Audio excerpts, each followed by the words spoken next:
my ex went into the military, and I decided that I needed some like interaction, hobbies, something that was going to keep me busy, especially when he was going to be away. So I joined some meetup groups, and one of them was this really amazing board game group. So when the time came for me to move where he was, like where he was stationed, I looked at meetup groups there too, and there was a board game group. And I was like, oh, hey, cool. I'll do that. It should be interesting. I mean, it should be like the other one, right? And I had finally made a local friend online, and I was like, hey, do you want to go? She was like, sure, cool. I don't really know a lot about board games. And I'm like, no, it's fine. It'll be great. I'll just like teach you a bunch of games and we'll like meet people. And I had messaged the person who was in charge, and I said, oh, you mentioned like a couple of games, like tournament stuff, and that's all Euro games. Do you do anything more casual? And he's like, oh, it's open to anything. Just bring your stuff. It'll be great. Okay, cool. So I brought a bag full of games, like casual, flux, whatever. And we show up, and we're the only women in the room, which, shouldn't be a big deal. We sit down, and it's just us. So I just take a game out, and I start teaching it to her. And then a guy comes over and just stands over our table and is like on his phone texting. And we're just like, do you want to play? We're just about to start. And he was like, no. And he just goes back to doing what he's doing and just standing there, which is like, okay. And then there was another guy who just like stood there.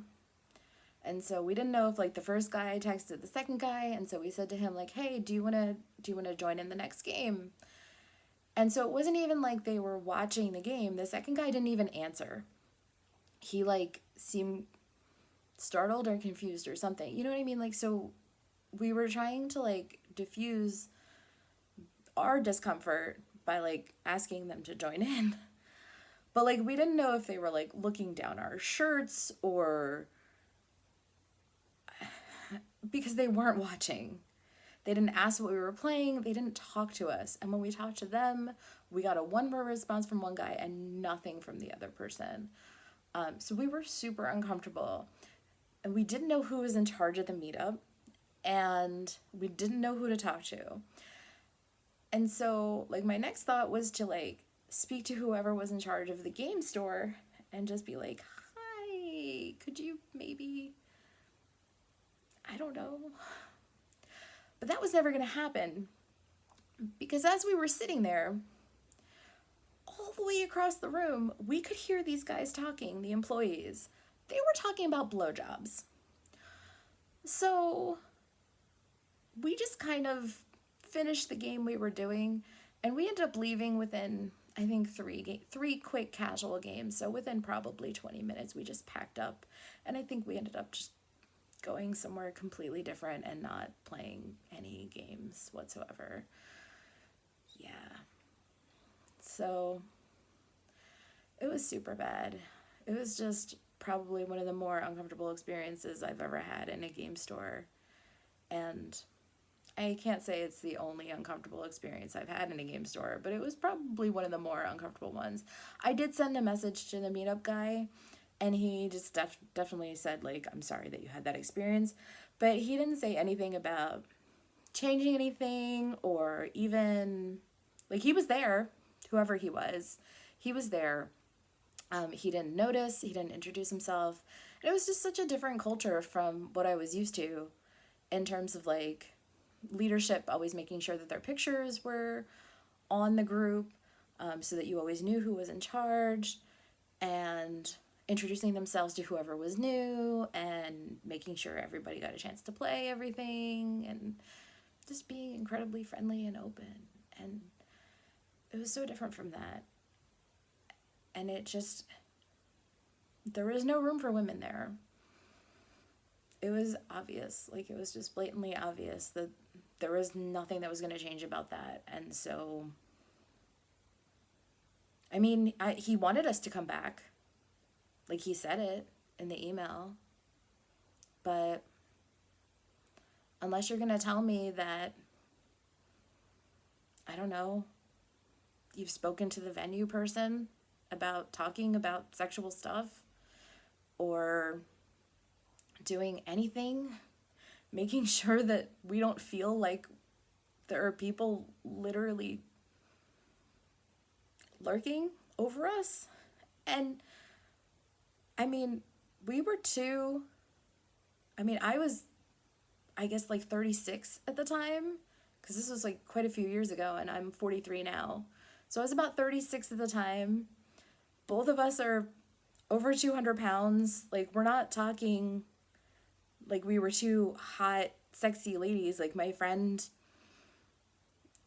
like, it was a kind of a gross hot day. My friend looked like she had just gotten done playing softball. Like, that's just her look. Like, it's real cute, but not to a lot of guys. Yeah. And, you know, I want to believe that for people, when they hear a lot of these stories together, that they realize that not just that this happens a lot, but that when they hear these stories, that they realize that they don't just happen once to each person. Because for me, that story and that incident is another layer of discomfort that has come on top of a layer of discomfort from this thing and a layer of discomfort and that thing that goes all the way back to, I mean, I remember in high school, we had a D&D club, and the two teachers who ran it were guys, and they treated the girls who went there like they were wasting our time. Again, guys who never tried. They never tried to teach anybody. And, like, I'm not a swords and sorcery person. I'm a superhero person. And I like a lot of other... I like sci-fi. I really love sci-fi. I'm sci-fi over fantasy every time. If they had said to me in high school that there were role-playing games, if they had just said to me once that there was a role-playing game that was sci-fi or just superheroes, I would have been all over that. I would have learned it in 10 seconds. But instead, anytime that we came to, like, talk to our friends, or even if a friend of mine tried to learn the game, no, it was so gatekept. So from the time that I was 13 years old when I started high school, I've just felt like I don't belong. I feel like I've been told I haven't belonged, whether it's from getting the cold shoulder, or whether it's been harassed, or whether it's been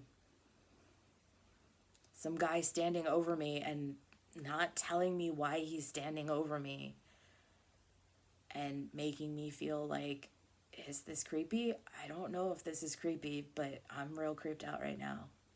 So I think it's creepy.